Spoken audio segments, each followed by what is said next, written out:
that we could have done better. I think we released the document in February. Yeah. That's this is September. What have we done? We have the Anchor Borrowers program, which is Anchor Borrowers to be is doing very well. CBN policy. I mean, there are things in the RGP that are tough. Now, let me balance this. You see, sometimes economic policy,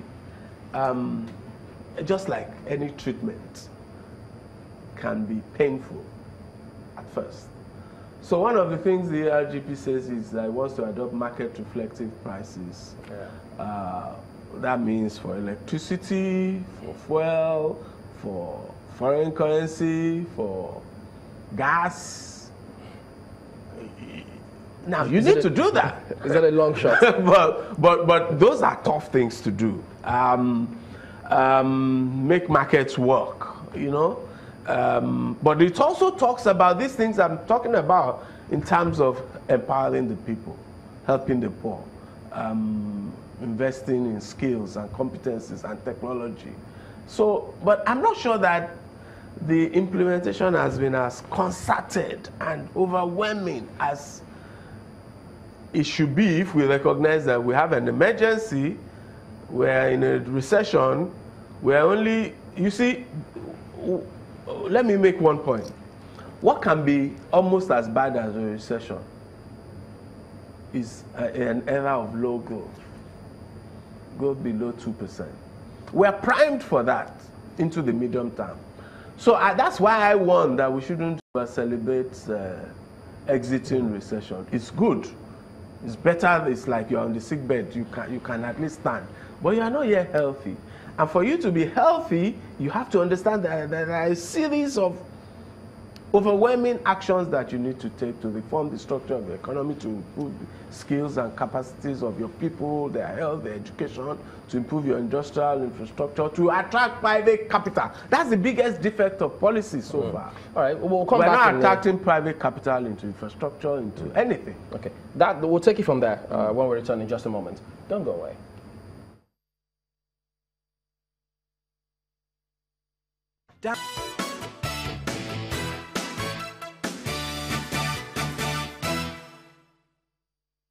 Welcome back. We're still taking a look at our exiting recession, or be limping out of it, which is very marginal. But speaking about some of those items which you talked about, access to credit, which can average or impact on the man out there, why is it so?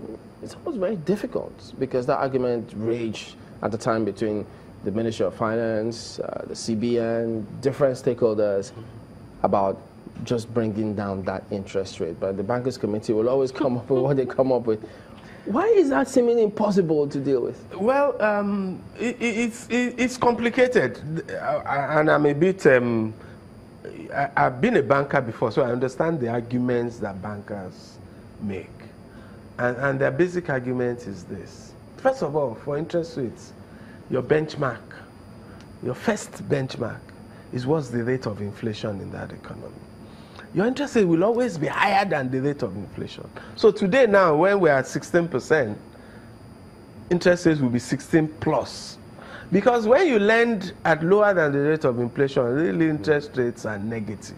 So it's like you are lending at a loss. If you were trading, remember what you are trading is money. Yeah. So if you were trading commodities, it is the same as selling the commodities at a loss. So when you're lending money, it has to be positive real interest rates. But that is that's the minimum, the rate of inflation. Then you now have to factor in your cost of operations, your cost of bad loans, your cost of servicing. So in the end, the fundamental approach to dealing with the interest rates involves first fighting inflation and getting inflation down. That's why I was happy. You know, we got to 7.8% before we started this policy in the last, around 2013, 14, we bottomed down at 7.8%. We got to 8%, I was celebrating that, and then we got to actually 7.8, but then we then started this climb as devaluation, food inflation, energy prices and all came into the picture. So, first thing is to drive down inflation. Second thing is to drive down the cost of banking services so that they don't, you have to use doors. So you have to, it has to include things like armed robbery. It has to include things like fraud in the system. It has to include the ostentation around the industry. But some of them, aren't they in charge of some of them? So those Security, things, the funds. yes. So those decisions are within their control in terms of what you pay your MD, the cars you buy for your managers, the things like that.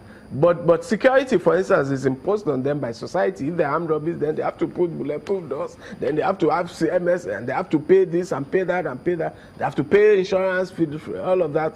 So it's a complicated thing. But beyond all of the issues around interest, so those are fundamental things we have to do. Yeah. But beyond the issues around interest rates, there are things we can also do that don't necessarily depend on. So, for instance, I like this move in the National Assembly, and I think those laws are passed. I think they might even have been signed, so it's for them to get operational. So, for instance, you need the ability for a poor man to get credit through formal or informal channels using things that he has.